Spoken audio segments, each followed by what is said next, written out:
కుశద్వీపం. ఇటుపై మూడవ దగ కుశద్వీపం. కుశద్వీపంను చుట్టి పాలనీరు కలదు. ఇది శాఖద్వీపానికి రెండింతలు. అందును 7 కులపర్వతాలు. అన్నింటికీ రెండేసి పేర్లు. ఎట్లనగా కుముదం దానికి విద్రుమమని అందరు. ఉన్నతం హేమపర్వతం. బలాహకమే ద్యుతిమంతం. ద్రోణమే పుష్పవంతం. కంకమే కుశశేయం. 6వదగు మహిషమునే హరి అనియు అందరు. అందు అగ్ని నివసించను. 7వది కకుద్మంతం. మంద్రమనియు దానికి పేరు. ఇవి కుశద్వీపాన గల కులపర్వతాలు. వీనికి దేశముల భేదం కూడా రెండేసి పేర్లతో ఏర్పడను. కుముద పర్వతానికి సంబంధించినది శ్వేతం. దానికే ఉద్భిదం అని పేరు. ఉన్నతముకు చెందిన లోహితం. అదే వేణమండలం. వరాహానికి దేశం జీమూతం. దానికే రథాకారమని అందరు. కంకపర్వత దేశం కకుద్మంతం. అదే వృత్తిమంతం.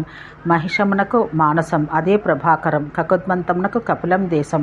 దాన్ని సంఖ్యాతమనియు అందరు. ఇవి దేశములు. అందు 2 పేర్లు గల నదులున్నవి. ప్రతప మొదటి అదియే ప్రవేశ. శివ 2వది అదియే యశోద. ప్రిత 3వది అదియే కృష్ణ. రాధిని 4వది అదియే చంద్ర. విద్యుత్ 5వది అదియే శుక్ల. వర్ష 6వది అదియే విభావరి. మహతి 7వది అదియే ధృతి. ఇవి ప్రధాన నదులు. తక్కినవి చిన్న నదులు. ఇది కుశద్వీపం నిర్మాణం. కుశద్వీపం వైశాల్యంలో నిర్మాణంలో శాఖద్వీపానికి రెట్టింపని చెప్పితేమి. దాని నడుమ పెద్ద విశాలమగు దర్భల తోట కలదు. ఈ కుశద్వీపం చుట్టూ క్షీర సముద్రానికి రెండింతలుగా ఉన్న పెరుగు సముద్రం కలదు.